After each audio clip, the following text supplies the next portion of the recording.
కేంద్ర ప్రభుత్వం ప్రవేశపెట్టిన బడ్జెట్ సామాన్య ప్రజానికానికి కల్పవృక్షమని తెలంగాణ బీజేపీ నేత మహేశ్వర్ రెడ్డి అన్నారు. ఇది ఒక అద్భుతమైన విజనరీ బడ్జెట్ అని తెలిపారు.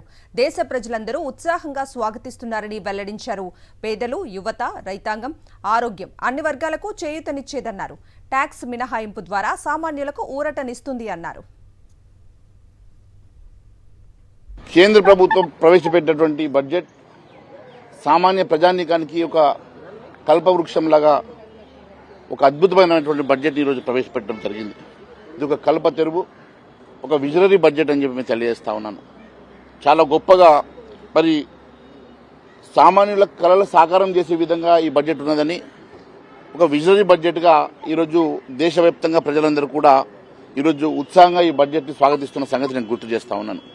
ఒకసారి మీరు చూసినట్లయితే పేదలు, యువత, రైతాంగం, ఆరోగ్యం అన్ని వర్గాల ప్రజానీకానికి మరి చేయూతనిచ్చేటువంటి బడ్జెట్ ఇది. రైతాంగానికి పెద్దపీట వేసినటువంటి బడ్జెట్, సామాన్యులకి ట్యాక్స్ ఎగ్జంప్షన్ ద్వారా సామాన్య ప్రజానీకానికి చేయూతనిచ్చినటువంటి బడ్జెట్,